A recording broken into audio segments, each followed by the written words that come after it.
Hey everyone, do you have a lot of PDFs you need to manage? Today on Farzine's Tech Tips, I'll show you how to merge and split files in under 2 minutes using a simple and free app that we're going to find on the Microsoft Store.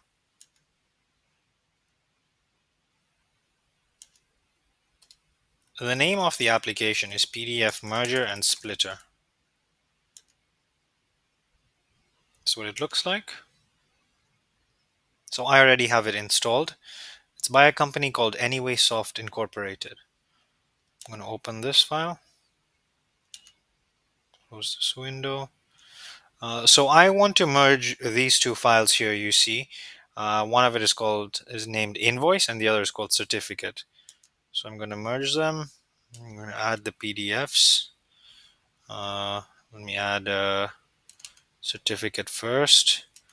Then I'm going to add invoice. I'm going to make sure that the pages remain the same. I want the same orientation for the invoice and certificate. And I'm going to merge. So this is perfect for combining multiple documents into one. Uh, and there is no limit to how many PDFs you can add here. We're going to call this merged PDF, save it to the desktop, and boom, there it is. I'm just going to open it quickly. Make sure, yes, we have the certificate first, followed by the invoice. If this quick tip saved you some time, hit the like button. And for more videos that make tech simple, make sure you subscribe. Thanks for watching.